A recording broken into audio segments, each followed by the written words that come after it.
Okay, so thank you very much po, Eli at si Zion, po. Mamaya na yung offering niyo. Zion, po, taga. Si Eli, po. Okay, so, puri natin Panginoon po, silawin din po natin po mga young people po, ay mga wife po natin, at there's so much to be joyful pag ikaw ay sa Kristiyan, ay napakarami po dapat na ikagagalak po ng isang tunay na Kristiyan. Let us not forget na po, ipanalangin po yung asawa po ni Brother Robert ay third time na po yata may slight stroke po siya.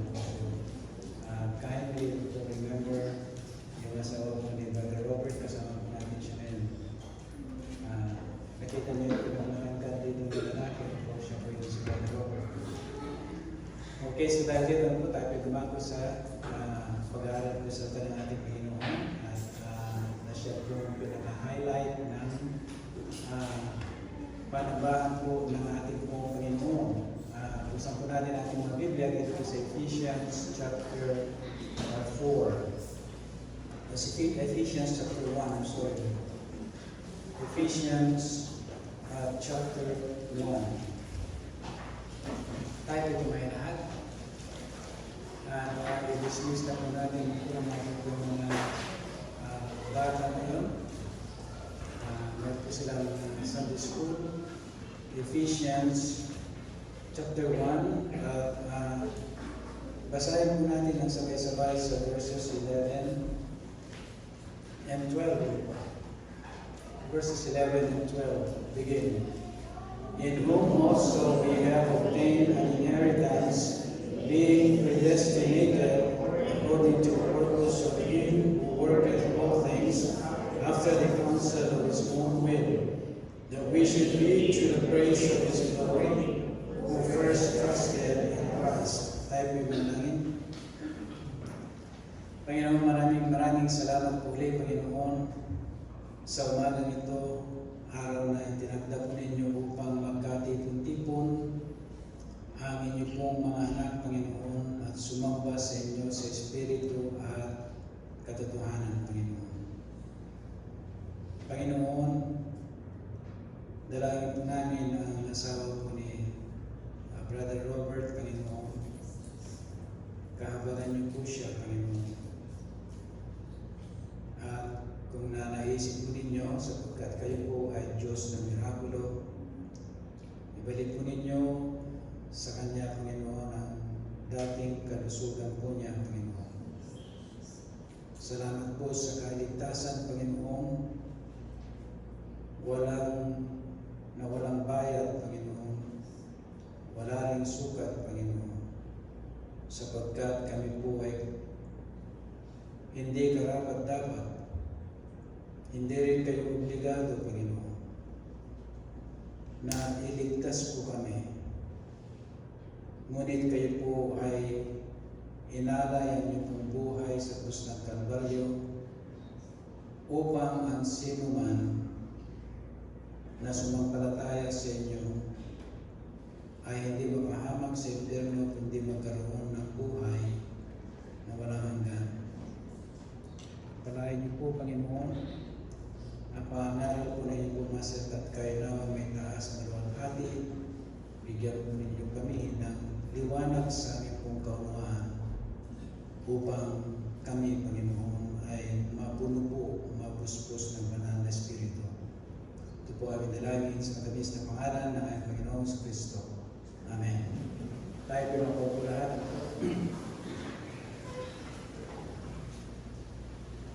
Ito pong ano po natin ngayon po ay we're going to try na himay-himayin po ang salita ng ating Panginoon. Ito po yung kauna-unahan.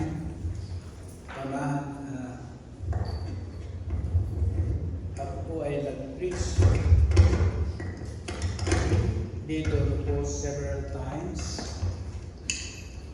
But pagka pinapag-aralan po natin ang salita ng ating Panginoon,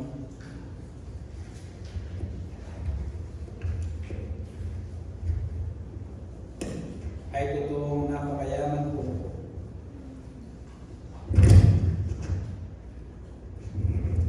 ng salita ng ating Panginoon. I was just sharing that sa aking asawa, I think, kahapon, 2 days ago. But chapter 1 po ay deals with the salvation, great salvation. Di ko alam kung nakita niyo how great our salvation is. In the book of Hebrews, I think in chapter 2, so great salvation ang nabanggit ko.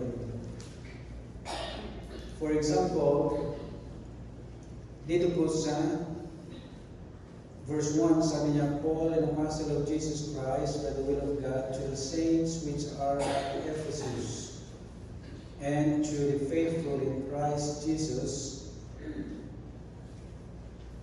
Sa aking Biblia po ay underline yung words to the faithful. Why would God po i-record niya specifically to the faithful? To the faithful in Christ Jesus. Grace be to you and peace from God our Father and from the Lord Jesus Christ. And then in verse 3, sabi niya, Blessed be the God and Father of our Lord Jesus Christ, who hath blessed us with all spiritual blessings in heavenly places in Christ. Now, habang binabasa ko po uli yung mga bagay nito, ay I'm trying to understand, mga kapatid. I'm sure na meron tayong idea na po sa words. But to really experience yung sinasabi niya, ay tinanong ko ng aking sarili, is it possible? Ito ba'y, can I experience this while here? And sabi niya that we are blessed with all spiritual blessings in heavenly places. Amen. And I thought, naisip ko mga pwede ko, na ako po yung mamamayan ng langit. I am a citizen of heaven. If you're saved, you are a citizen of heaven. Ikaw ay estranghero dito sa mundong ito. So, I tried to understand lahat yung mga bagay na yun. And look at some commentaries that wala po tayo sa langit sa mga totoong ligtas. But positionally, according to sa mga binasa ko pong mga commentaries, we are as if ay nasa langit na po tayo. So dito mga pwede ko, ito yung sinishare ni Apostol Pablo. And by the way, mga pwede po, the Apostle Paul was in jail nung isinulat po niya ito. Think about, isipin niyo lahat yung mga bagay na ito. This is a man who was in jail and was writing all this. Sinusulat niya lahat yung mga bagay na ito na kung saan kung maranasan mong nasa bilangguan po ay parang walang maliwanag na pag-iisip kung ikaw ay nasa bilangguan. But siya po bilang nasa bilangguan ay puro liwanag and joy even in the book of Philippians because he was also in jail nung sinulat po niya yung book of Philippians, and yet ang punong-puno ng paksa na kagalakan ang book of Philippians. So trying to relate myself, I said, tinatry ko to relate myself doon sa kanyang nakikita, hindi lamang nakikita, but nararanasan. So dito mga pwede ko, ito po ay sinulat to those who were chosen. Look in verse 4. According as he hath chosen us in him before the foundation of the world. Pinamagatan po natin ang ating mensahe, predestined to please God. At least 2 times yata natin makikita dito yung word na predestined. Sabi niya, ito po yung sinulat ni Apostol Pablo doon sa mga pinili ng Diyos before the beginning, before the foundation of the world. Before na meron pong creation. Ito po yung foreknowledge ng ating pong Panginoon o bilang isang Diyos na alam niya ang lahat, wala po siyang beginning. At dito makita po natin sa verse 4, that we should be holy and without blame before Him in love. Si Apostol Pablo was not talking doon sa simula ng iyong kaligtasan. This is before you were ever born. Bago ka pa ipinanganak. At ito po ay hindi po siya pumili para maligtas ang tao. Ang tao ang pumipili. Yung ebanghelyo o magandang balita ng kaligtasan is offered to everybody. John 3:16. But yung tao must make a choice. If you're going to be chosen, kung ikaw ay pinili ng Diyos before the foundation of the world, at dahil siya po ay Diyos na nakakaalam ng lahat, even before creation, alam na po niya ang lahat ng mga pagkatao po natin, ang mga taong tatanggap sa Kanya at mga taong re-reject sa Kanya po. At mga taong they don't really what it means to believe. Because there are many believers who will go to hell. They believe like the devil. So dito mga kapatid po,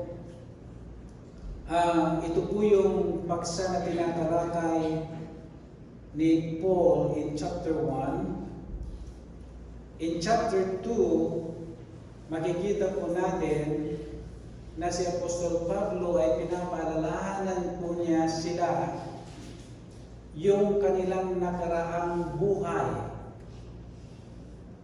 Hindi lamang yung kanilang nakaraang buhay, kundi kung anong magiging sila pag sila po ay, dahil sila po ay tunay na ligtas. Pinanggit ko sa verse 1 that they are already saints. To become a saint of God is simply to be saved. Yun po yung saint po. And then, makikita rin natin dito na yung salvation ay hindi po yun yung katapusan. Salvation is not the end. Unlike yung iba, nakala nila pag naligtas sila, and I doubt kung naligtas sila, kung yun lang ang goal ng isang tao, 99.99, I don't believe na yung taong yun ay ligtas. Kung sabi niya, kaligtasan lang ang gusto niya, hindi sila pareho ng Diyos. Hindi kayo pareho ng Diyos. Yung mga nagsasabing, after all ligtas naman ako, pupunta naman ako ng langit, I doubt, very doubtful, because that is not the result of one who was given a new heart and a new spirit. Dito mga kapatid po, makikita po natin that yung salvation ay hindi po sapat, and Paul prayed 2 times in this epistle. Nananangin po siya ng 2 beses, once dito sa chapter 1 and then once in chapter 3. Beginning in verse 15, sabi po niya, "Wherefore I also, after I heard of your faith in the Lord Jesus, and love unto all the saints," pansinin po ninyo mga kapatid po, na yung pong mga ligtas, they love to be with the brethren. Hindi po ito yung mga Kristiyano, mga kapatid, that they see their brothers and sisters in the Lord only when they come on Sunday. Hindi po ganon, mga kapatid. You'll find that in many places. Sa Biblia, in Acts chapter 2, it is the same thing. So dito mga kapatid po, sabi niya, "After I heard of your faith in the Lord Jesus and love unto all the saints, cease not to give thanks for you, making mention of you in my prayers." So he was praying for them. For what? Not salvation. Hindi po kaligtasan. But for them, maminamang kapatid, in verse 17, sabi niya, "That God may give unto you the spirit of wisdom and revelation in the knowledge of Him." Knowledge, maminamang kapatid po, will give you wisdom. Sabi po niya sa isa sa mga talata sa Biblia, knowledge is the beginning of wisdom. I don't think maminamang kapatid po, na isang church member na hindi po nagbabasa ng kanyang Biblia, hindi nag-aaral ng salita ng ating Panginoon, wala pong interest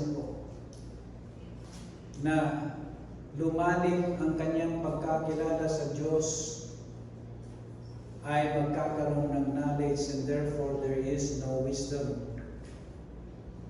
Because knowledge is the beginning of wisdom. Tulad po dito sa verse 17, sabi niya, "May give unto you the spirit of wisdom and revelation in the knowledge of Him."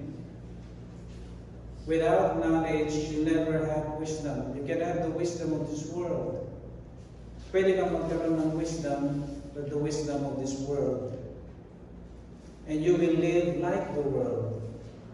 You will talk like the world. You will dress like the world. You will think like the world. Yan po yung magiging outcome na wala pong wisdom from God, because they don't have knowledge. They have no interest about knowing God. Verse 18, part of his prayer, bahagi ng kanyang prayer, mga po, that the eyes of your understanding, this is not the physical eye. Hindi po ito yung matang sa mukha po natin. This is the eye of the heart. The heart, ang puso ay meron po siyang eye, and that's the most important eye sa ating pong mga buhay. Because pag nakakita ng mata ng iyong puso, then your heart will be affected.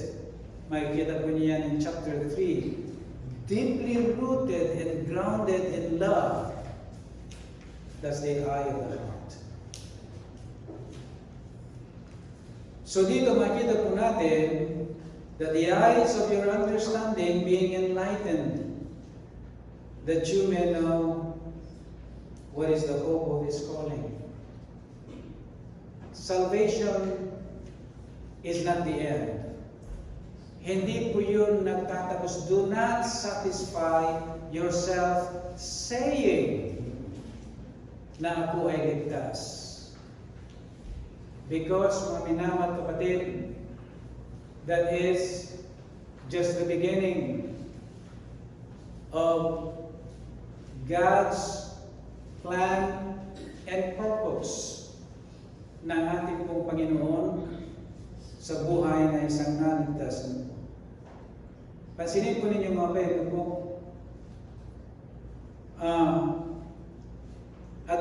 there are at least 3.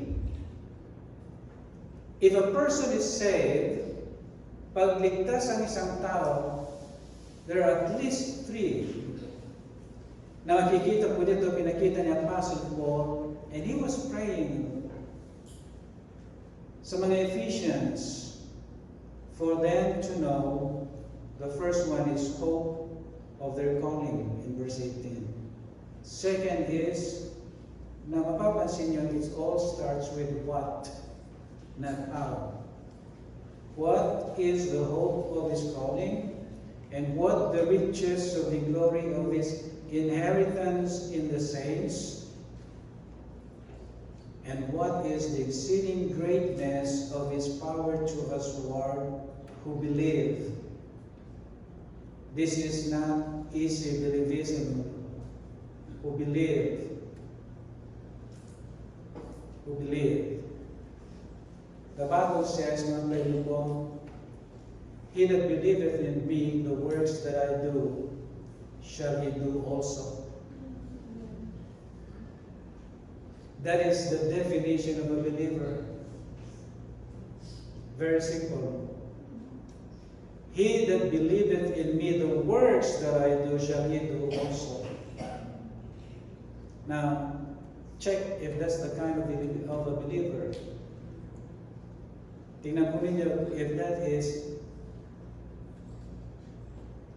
if yung sinasabi mo, I believe, matches, kung nagmamatch ba ito doon sa iyong buhay. If not, ano po, you need to redefine yung meaning ng iyong belief or believe. Because ang ating Panginoon Kristo, ano po, ay pinaka-simple niya yung naniniwala sa akin ng aking mga ginagawa, sabi niya, gagawin niya rin. If all you can do is come to church, mga kapatid, without any involvement for the many commandments ng ating Panginoon, you have to check what you believe. Because Jesus Christ, sabi niya, whosoever believeth in me, the works that I do, shall he do also.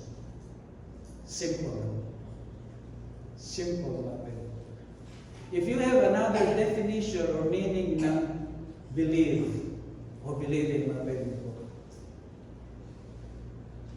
you will come face to face with God either in hell or in heaven. And don't wait until you find, huwag niyong hintayin hanggang malaman yung tunay na kahulugan ng kapaniwalaan when you're in hell. Because there in hell, mga kapatid ko, lahat malalaman mo. Every truth doon ay alam mo na. But it's too late. So huwag kang manatili doon sa kapaniwalaan mo ng hindi tulad ng definition ng ating Panginoong Jesucristo. Because Ito yung tinatawag na self-deception. Dito mga kaibigan, pinapakita ko dito that they need to know three things. Not only to know mga kaibigan po, but ito po ay maging acquainted sila. Yung makasanayan po nila, ano po, it relates to experience, yung word na acquainted. He mentioned about the exceeding greatness of His power to us world who believe. All this can be learned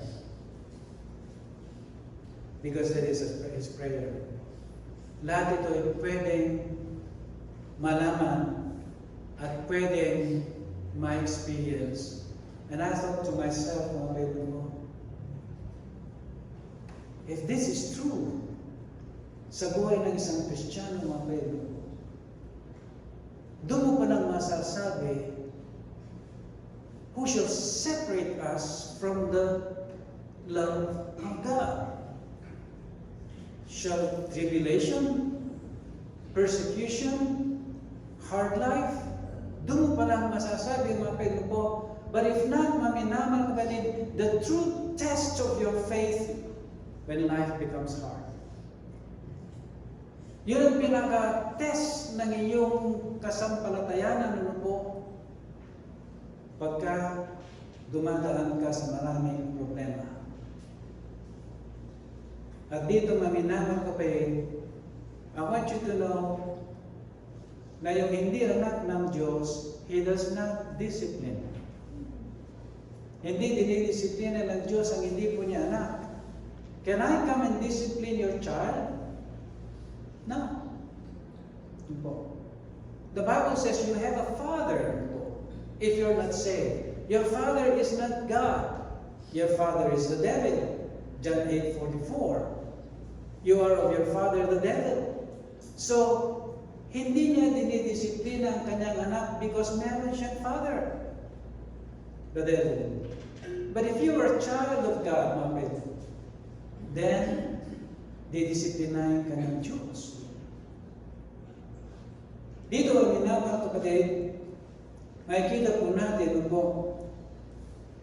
that He was praying for them to know the hope of their calling, the riches of the glory of God. Pwede sigurong ihambing ang glory o access, ang joy o brightness. Hindi siya konkreto yung brightness. But you, as if you're seeing a bright thing. Pagka nakita mo yung glory, for God to be glorified, para maluwalhati ang Diyos. Nakita niyo, sabi niya, what the riches of the glory of not our inheritance, but the inheritance of the one who saved us. After all, mga kapatid ko, niligtas tayo ng Diyos, and now He begins to work in us. He that hath begun a good work in us. Ano yung work na yon? Not for us, mga kapatid ko, but for His own glory and honor and praise. At sabi ni Paul, it is rich. Rich. And then in verse 19, he was praying for the Ephesians to experience the exceeding greatness of His power. In other words, all these three, itong tatlong ito, mga kapatid, na pinag-pray po ni Paul, is to, una, since binanggit niya yung word na know, is to understand, maunawaan po natin, the completeness. Yun yung word na fullness, mababasa po ninyo yan. The fullness means the completeness of Jesus Christ sa ating buhay. Yun ang ibig sabihin po ng fullness na mababasa natin, I think, in chapter 4 later. So now, mga kapatid po, in chapter 3, mga kapatid, pinapakita po ni Paul dito yung unsearchable riches of Christ in verse 8. And then, hindi lamang yung mga kapatid po, but also another prayer in chapter 3. Sabi niya, for this cause I bow my knees unto the Father, in verse 14, of our Lord Jesus Christ, of whom the whole family in heaven and in earth is named. Ibig sabihin yun lamang pong mga ligtas. Both in heaven, their names, nandun na po sila. Nauna na yung mga ibang Kristiyano sa atin. Good for them, maminamang kapatid po. But yung mga nandito pa po sa lupa, ay yun lamang mga nakasulat sa aklat ng buhay. Yun ang ibig sabihin dito mga kapatid, of whom the whole family in heaven and earth is named. And then sabi niya that He would grant you according to the riches of His glory. Nabanggit po rin riches of His glory. Alam niyo mga minamahal kapatid, I would like to encourage you. Gusto ko pong encourage ang bawat isa. Hindi ko alam kung ano po ang iyong mga prayers. To ask the Lord in your prayer, like Moses said, show me thy glory. Hindi ka magkakasala sa prayer na. If you are sincere sa iyong relasyon sa Diyos, then hindi ka mahihiya na hingin sa ating Panginoon, Lord, show me thy glory. Lord, you told me your glory is rich. And so, dito mga Panginoon po, this is another verse talking about the riches of His glory. Hindi ko may paliwanag sa inyo ng husto about this glory, but I can tell you mga kapatid mo, even just a nice and cold breeze, pag nakaupo po ako doon sa may garahe po namin, I am thanking the Lord and saying, Lord, thank you. And sa pagkakataon na yon, mga kapatid, I'm not seeing anything, but I'm seeing the glory of God who sends me that cold breeze. Yun pong isang paraan para ma-explain ko sa inyo about this glory. So rich na binabanggit po ni Apostol Pablo. And I am sure, maminamang kapatid, na ito po ay alam niya, mga kapatid, na banggitin ng mga bagay na ito. Ako po'y naniniwala that while in prison, habang nandun siya doon sa bilangguan at isinusulat ito, or maybe somebody is writing for him.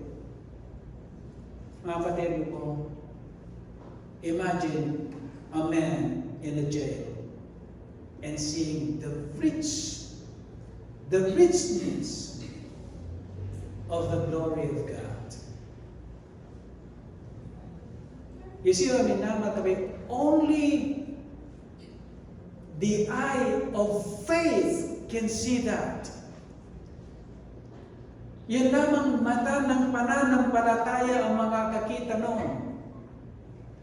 Here is a man, mga kapatid ko, na kasalukuyang nagdurusa in jail and tinatalakay niya yung yaman ng kanyang gloria. The glory of God. I hope na meron kang kaunting imahinasyon of the joy na nararanasan niya while in jail. And so dito, sabi niya mga Pilipino ko, to be strengthened with might by His Spirit in the inner man, that Christ may dwell in your hearts by faith, that ye, being rooted and grounded in love, may be able to comprehend with all saints what is the breadth, the length, the depth, and height. Are you interested, mga kapatid? Have you ever been interested? Kung ikaw ay nagbabasa ng Biblia, have you ever stopped on this? Tumigil and think, what is this breadth and length and depth and height? That is, kung sincere ka sa relationship mo sa ating Panginoon. That is, kung uhaw ka. That is, kung ikaw ay laging gutom sa mga pagkain na nanggagaling lamang sa langit, manna from heaven. And then sabi niya, and to know the love of Christ, which passeth knowledge, that you might be filled with all the fullness of God. Now unto Him that is able to do exceeding abundantly above all that we ask or think, according to the power that worketh in us, unto Him be glory, not only to individual, but to the church, by Christ Jesus, throughout all ages, world without end. Amen. Now, in order for us na maintindihan po natin to, hopefully, po, then in chapter 4, he comes with a walk. In verse 1, you'll find one walk. In verse 17, you'll find another walk. In chapter 5, you'll find a third walk in verse 2. In chapter 5, still in chapter 5, you'll find another walk in verse 15. So, why is this important? Bakit napakalaga yung mga bagay ito? Because you and I, hindi natin malalaman kailanman what is the hope of our calling. Ano po? Hindi natin mo naman, mga minamahal kapatid po, the riches of His glory and the exceeding greatness of His power, mga kapatid po. What is the breadth and length and depth and height? Until you understand this walk. Salvation is not the end. You and I, maminamang pwede natin maunawan the completeness of Jesus Christ until we begin to walk with God. In chapter 4, verse 1. I therefore, the prisoner of the Lord, beseech you, that you walk worthy of the vocation wherewith you are called. Dito makikita po natin sa verse 1, there is a call. There is a call. Tumatawag ang ating Panginoon. The first call is salvation. That's found in chapter 1, verse 13. That was their first call. Chapter 1, verse 13, sabi niya, in whom ye also trusted after you heard. What did they hear? Ano ang narinig nila? Yung magandang balita ng kaligtasan. But then, maminaman kapay po, there's another call in chapter 4. After he called them to salvation in chapter 1, verse 13, now he's calling them for a walk. Hindi lamang walk, maminamang kapatid, but one that is worthy. Ibig sabihin ng minamang kapatid mo po, walk na ang Diyos will value it worthy worth. Walk na magkakaroon ng halaga sa Diyos. So, they were called, mga kapatid, tinawag sila sa kaligtasan, and then, now, ang ating Panginoon tinatawag sila for another, meron pong isang tawag muli, no longer a salvation, mga kapatid, but a walk that God will value. In other words, maminamang kapatid po, yung worthy dito hindi lamang the value of this walk, but also yung worthy dito is a life that matches what we believe. Yan ang ibig sabihin ng worthy dito. Ilang mga Kristiyano, they say this, but their works or walk does not agree. Hindi siya sumasang-ayon sa mga sinasabi niya, pinapaniwalaan niya sa Diyos. Yun ibig sabihin ng word dito. Nagmamatch yung sinasabi niya tungkol sa Diyos at ang kanyang buhay.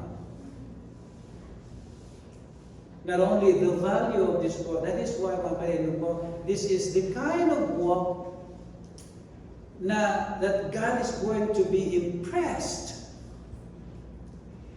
because of the value of this walk. Yung halaga ng walk na ito, walk worthy of the vocation wherewith ye are called. Isipin naman kapatid kung gaano po, pag ikaw ay naging Kristiyano, mga kapatid, you cannot be insincere, otherwise, maminaman kapatid, meron lang iisang taong iyong niloloko, walang iba kundi ang iyong sarili. Walang iba kundi ang iyong sarili. Because you can fool God. You can fool those who are matured enough to determine kung ikaw ay ligtas o hindi, kung ikaw ay totoong Kristiyano o hindi. Isyo kami naman kapatid po. Now, gusto ko makita po natin dito sa verses 2 and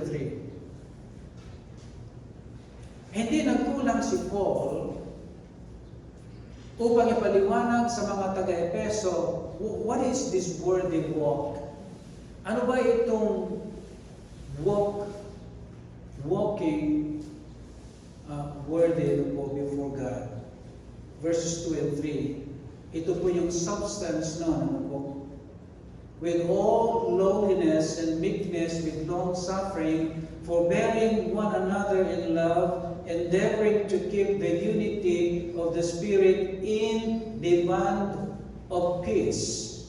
Now, dito kami naman kabayan po, ito po, kung papansinin po nyo, naroon din sa Galatians chapter 5, the fruit of the Holy Spirit. The fruit of the Holy Spirit. Kapareho lamang po noon, mga kapatid po.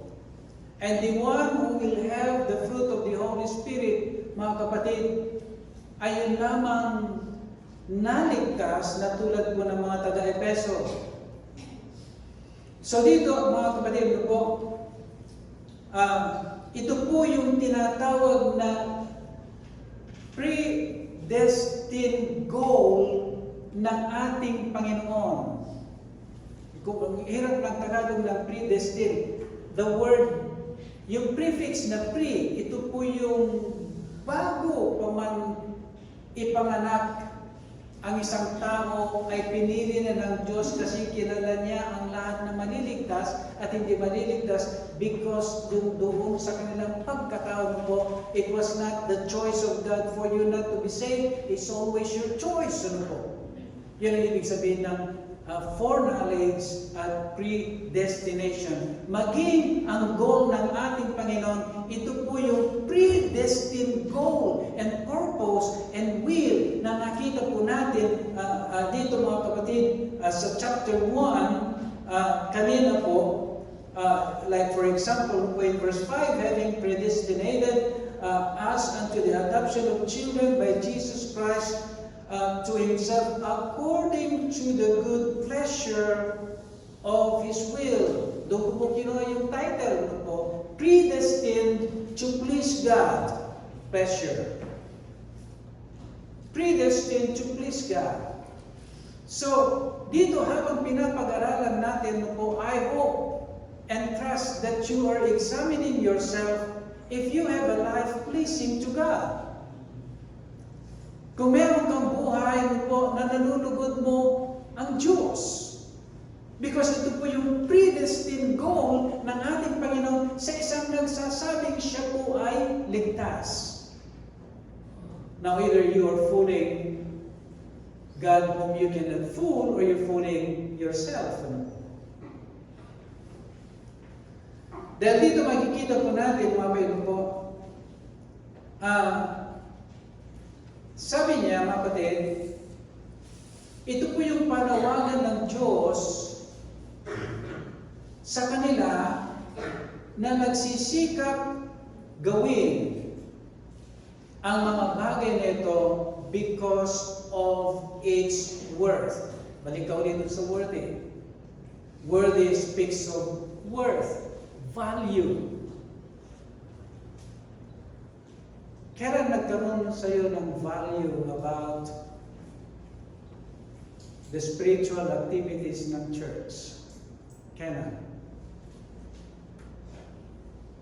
Then, from there, makikita mo kung merong value sa iyo ang mga sinasabi ng Diyos na kung saan lahat sinasang-ayunan mo pag tinanong ka. Naniniwala ka ba sa ganito? Oo naman. Ay yung ganito? Oo, siyempre. But then, your life is louder. Your life is louder than what you say, than what you claim to believe.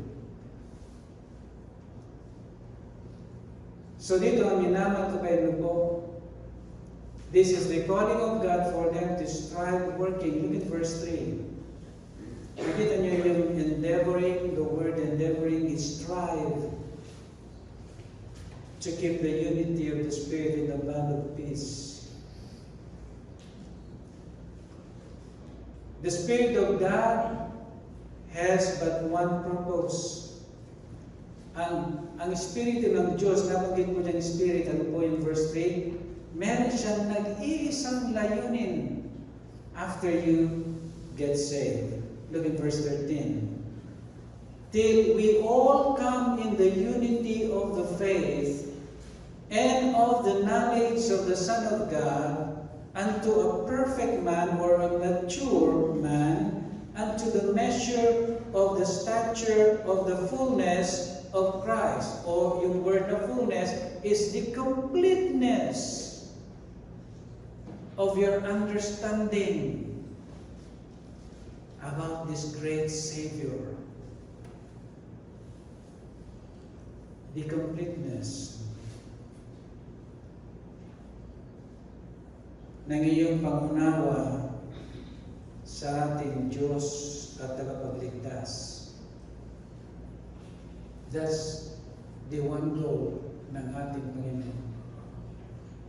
You can compare, pwede mong ikumpara ito sa Romans chapter 8 verse 29. To be conformed into His likeness and image. For what? Para mapunta sa lahat sa Kanya ang kaluwalhatian at kaluguran po ng ating pong Panginoon. Now, pansinin po natin po dito sa verses 2 and 3. Chapter 4, 2 and 3. With all lowliness, meekness, with long-suffering, forbearing one another in love. Now, pansinin po ninyo yung mga nabanggit po ng mga godly characters po dito, yan po ay magkakasama. Yan po ay associated sa isa't isa. Associated po sa isa. Or if you want to put it in one word, humility. Kung gusto mo ilagay yung apat na yan, humility.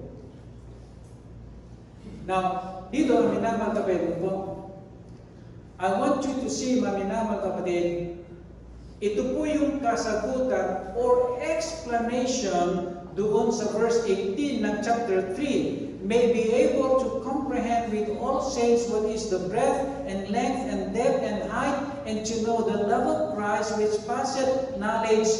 If you learn, kapag ang isang Kristiyano natutunan niyang to be lowly, meek, long-suffering, or patient, ano po, or forbearing, mapagparaya, maminamang kapatid, all which is the product, produkto po ng pag-ibig.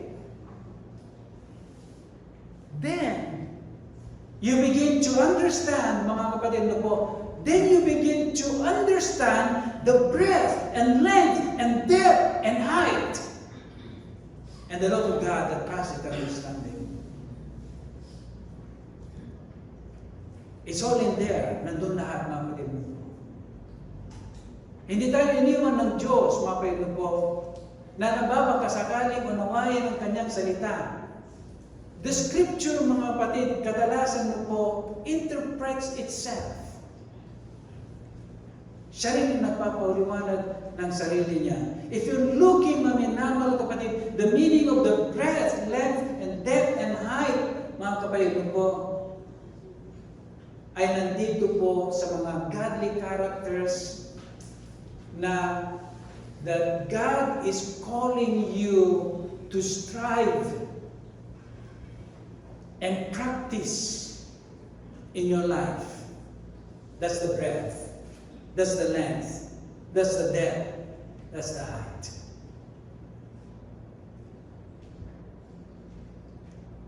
So dito, mga kaibigan ko,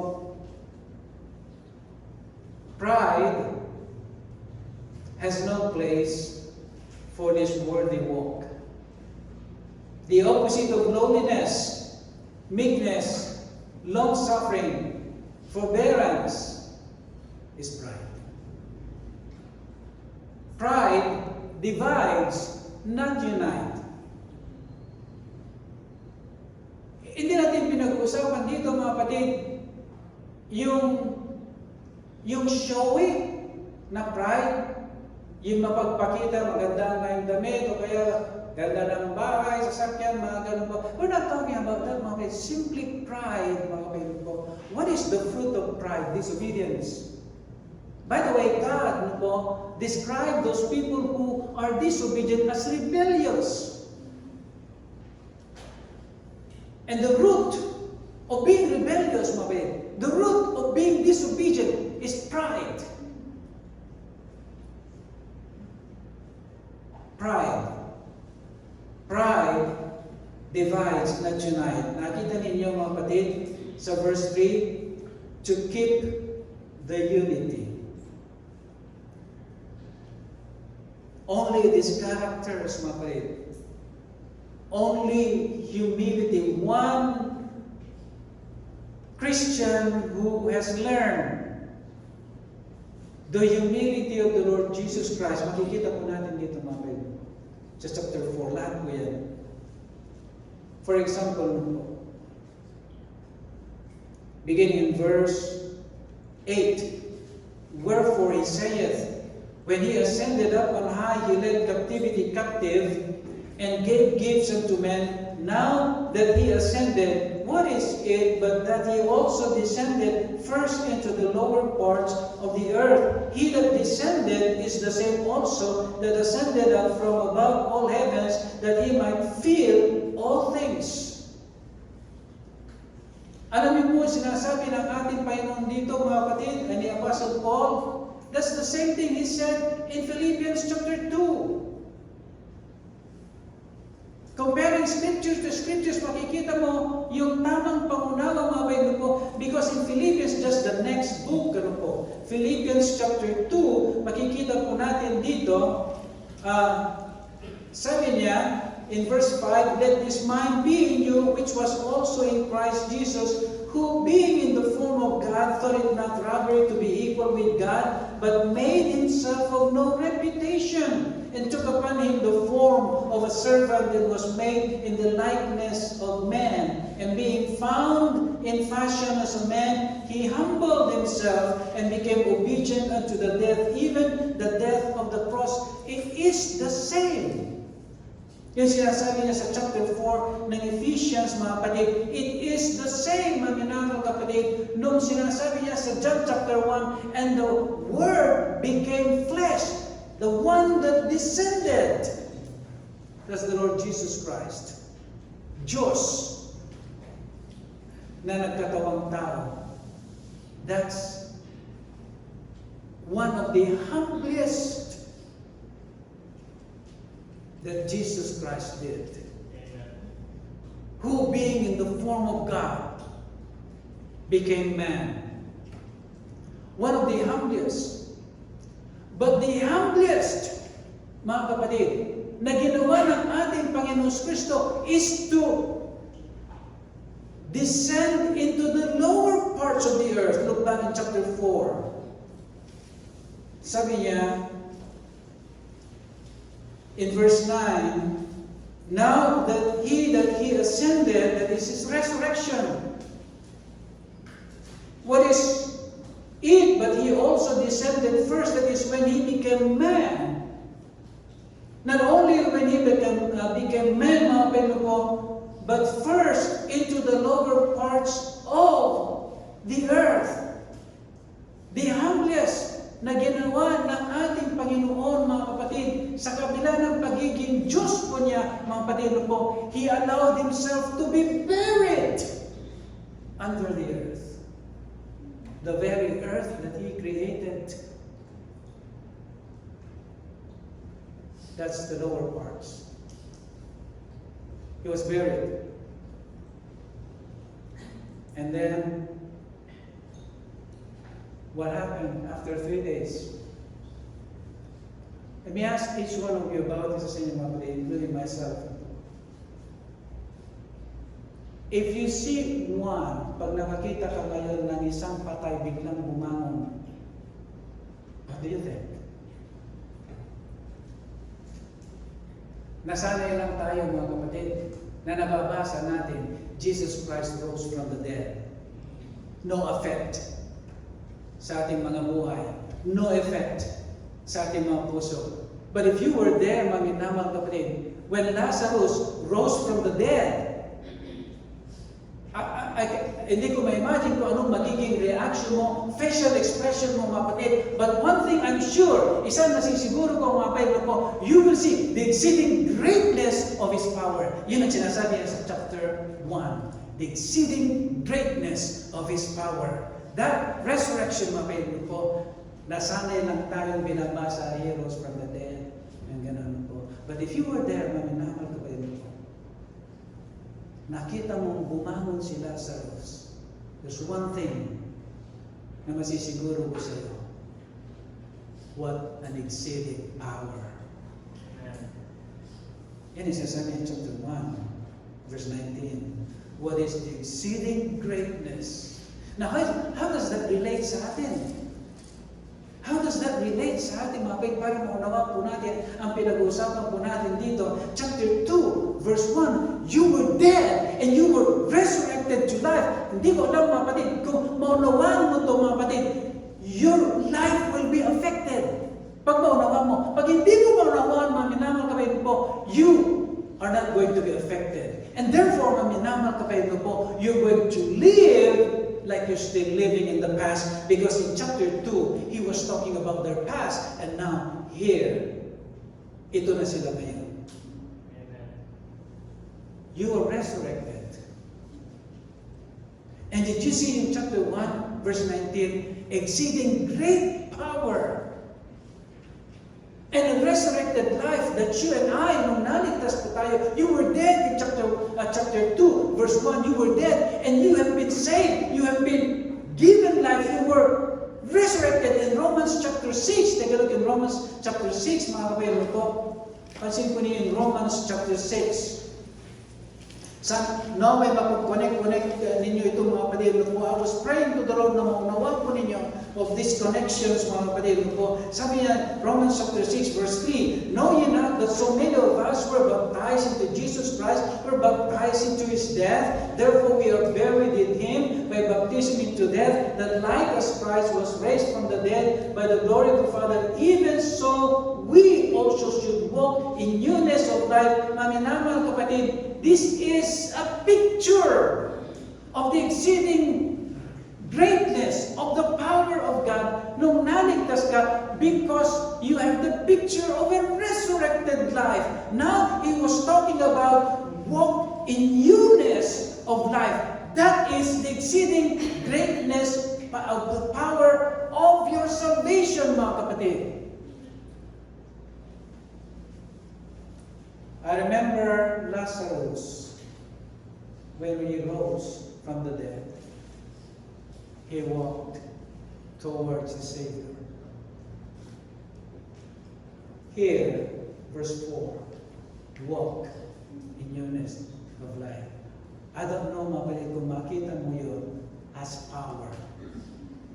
When I got saved, mga kapatid, and my life begins to change, I saw the power of God. Up to now, I am thanking the Lord unceasingly, walang katapusan. Pinasasalamatan ko of the continuing power of God in my life, continually transforming my life. That's the exceeding greatness of your resurrection, to walk in newness of life. Yan ang sinasabi niya sa Ephesians chapter 4. Now you're going, God is calling you for a walk, to walk worthy. Now you begin to understand, now what is the breadth, length, and depth, and height, until you walk worthy. You will never know the breadth and length and depth and height, and the love that passes knowledge. Jesus, mga minamahal kapatid, is our model. Alam niyo, mga minamahal kapatid, yung verses 2 and 3, Nabasa niya, meekness, lowliness, patience, forbearance. Ito pong mga characters na ito mga kapatid are never valued today. Wala po silang value. Yung mga characters na to, wala po silang value sa ating panahon ngayon. Everybody wants to be recognized. Alam niyo mga kapatid, part of my prayer, Lord help me to learn to be obscure. Ibig sabihin yung hindi nakikilala mo po. Or the picture of that is to be always behind Christ. That means na nakikita lagi ang Panginoon Kristo, hindi ikaw. Not to be seen of man, but Christ to be seen. Sa ating mga buhay. Everybody wants to be recognized, known and highly regarded by others. Everybody wants to be the highlight in a group, the spotlight of every event, occasions, and on different programs. Gusto nila laging sila nasa spotlight. Many are more concerned to be known rather than to be unknown.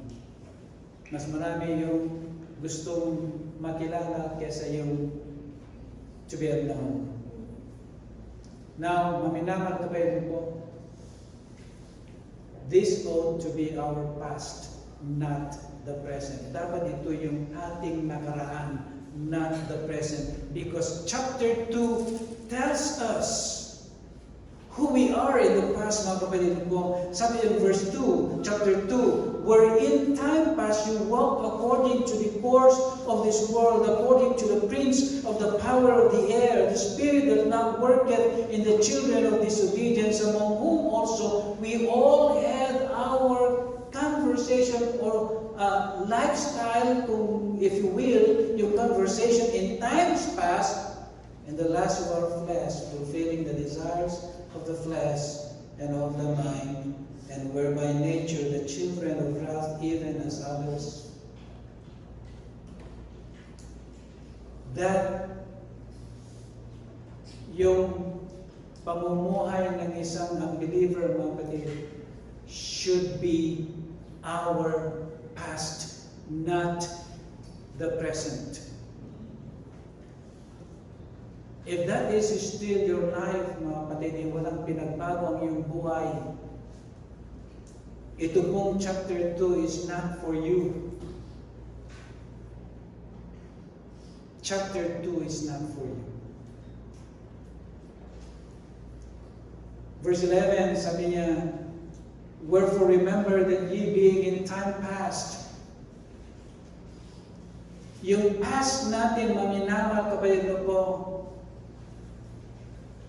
should be, ito po'y gradually nawawala na sa atin, vanishing away from us. Dapat ganun po ang mangyari, mga kapatid ko. Yung pong past natin, mga kapatid, yung desire natin last for the past, mga kapatid ko, dapat ito po ay pakunti at pakunti at pakunti yung pong value, so that now, maminamal kapatid, dahil sabi mo ikaw ay ligtas, magkakaroon ka ngayon ng bagong values, bagong purpose in life. Yun ang sinasabi niya sa chapter 2. 2 times he was talking about this is your past. Now, ito ka na ngayon. And then he begins to tell them, yung liar now becomes honest. In chapter 4, mga kapatid mo, in verse 15, but speaking the truth in love, this is what you will become. Your old life now is in the past. Sabi niya rito, verse 15, but speaking the truth in love, may grow up into Him in all things, which is the head, even Christ. Oh, I'm sorry, verse 25. Wherefore, putting away lying, speak every man truth.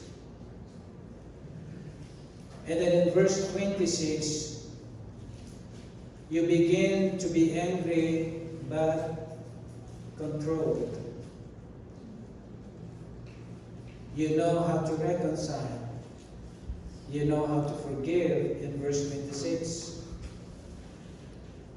Verse 27, verse 28, sabi niya, yung mga magnanakaw, hindi na sila magnanakaw. They learn to work. They learn to work. In verse 29, let no corrupt communication proceed out of your mouth, but that which is good to the use of edifying, that it may minister grace unto the hearers. That is the depth, the breadth, the height, mga kapatid ko, and the length na sinasabi niya sa chapter 3 verse 18. You begin to have a new life. You now have a past, and you now have a present. That should be your present life or lifestyle, mga kapatid. Alam niyo mga kapatid, rarely do we find these godly characters today. Hirap na natin makita yung mga characters na ito ngayon. Even the unbelieving, I think maybe Joel mo po. I think this is one of his observations nung kinompose po niya yung worldly song, Honesty. At ang lyrics ng Honesty is hard to find. These are godly characters, mga kapatid, na mahirap makita sa panahon po natin ngayon because yung wala ng value yung mga bagay nito. You're not wise sa panahon po natin ngayon. Hindi ka wise kung meron kang characters na lowliness, meekness, forbearing, patient, gano'n. You're not wise, sabi ng world mo. Dito kami naman kabayan mo po, the true test of this walk is when you are rebuked. Pag nirebuke ka ng isang matured or abler Christian, when you are corrected ng isang mas mature na Christian, when you are instructed to obey God, you're going to be tested whether you have the humility to listen, whether you have the humility to accept. Because we have examples, mga kapatid po, of meekness. Peter, when he was rebuked by the Apostle Paul, he experienced the exceeding greatness of the power of God for him to be meek and lowly. Peter did not defend himself. When you start defending yourself na alam mong mali ka, alam mong nagkakasala ka, mga kapatid, it is pride working in you, and God resists that. Sabi ng Biblia, those who are humble, they are going to be lifted by God. But those who are proud, God will put them down. Yan ang sabi ng ating Panginoon. Dito ang inamat kabayan po, when you begin to defend yourself, kahit alam mo mali ka, be wise, to be meek. Be wise, mga kapatid po, to be lowly, like Peter, who even kinoment pa niya si Apostle Paul because malalim ang pagkakilala niya sa ating Panginoon. In the book of Peter, po. David, when he had all the opportunity to kill Saul, yet he did not. That's meekness. That's lowliness. Mga kapatid po. Maalala po ninyo kung ilang beses nagkaroon siya ng pagkakataon na patayin si Haring Saul. Sabi ng kanyang mga kasamahan sundalo, David, would you like me to go and kill him?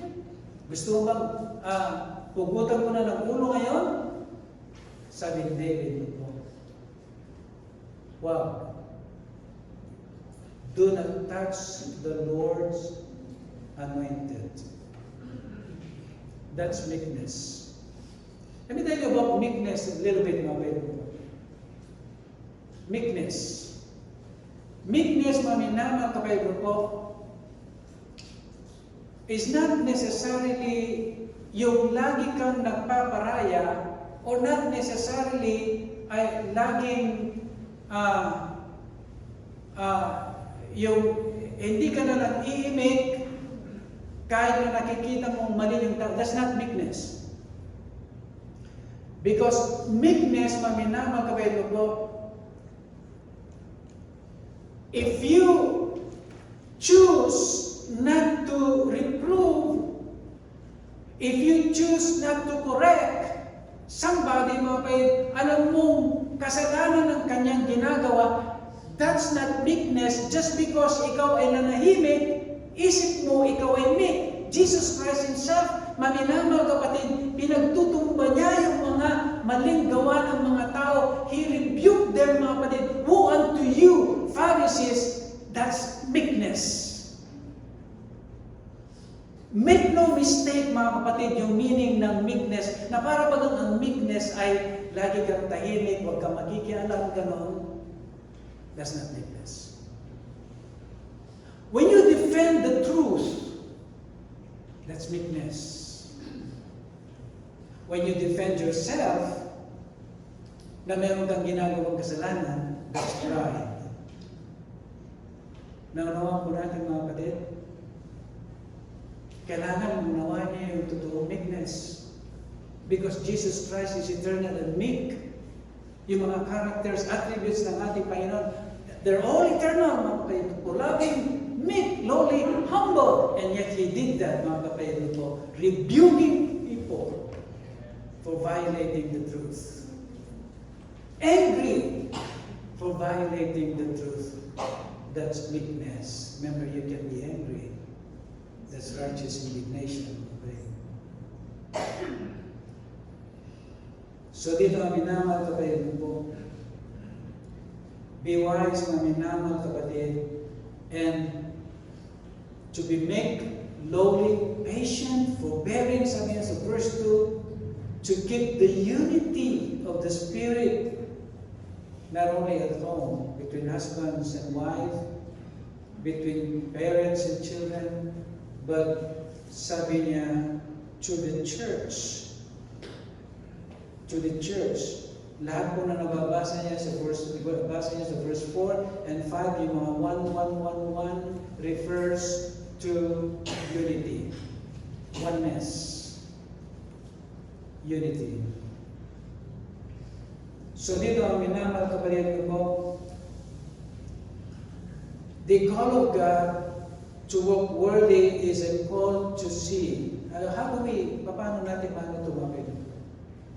Paano natin maunawaan ng gusto about walking worthy? How will you be able, mga kapatid po, paano ka ma-encourage to do the lowliness, meekness, long-suffering, forbearing one another? How can you be encouraged, kapatid? Now, listen very carefully, mga kapatid, because until you see this, hindi ka magkakaroon ng worthy walk. Okay.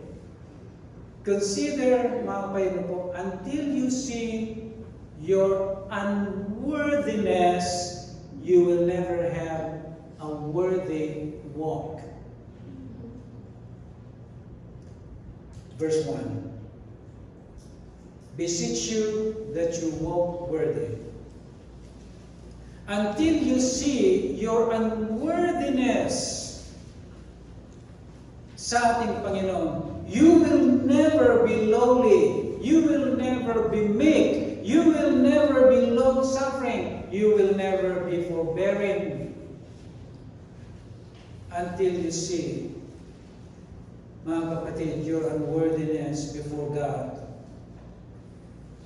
Seeing our unworthiness does not build pride. Pag nakita mo yung unworthiness mo, yung kawalan mo ng halaga, mga kabayan po, it does not build pride, but rather helps us to understand. Pagka nakita natin yung unworthiness natin, tutulungan niya tayong maunawaan what? Ano yung maunawaan mo? The breadth, the length, the depth, and the height, and the love that passeth knowledge. When you see yourself unworthy. When you see yourself unworthy. A perfect example of this, mga minamahal kapatid, is in Luke chapter 17. Yung servant doon, na pagkatapos niya magtrabaho ng napakahirap sa field, he comes home, mga kapatid po, with all patience and lowliness and meekness and in love, ano po, serve again his master. And then he said, I am an unprofitable servant. Until you see your unworthiness, until you see that you are an unprofitable servant, mga kapatid, you will never be meek, you will never understand the breadth and length and depth and height and the love that passeth knowledge. That servant in Luke chapter 17, mga minamahal, understood that love that passeth knowledge. He loves his master.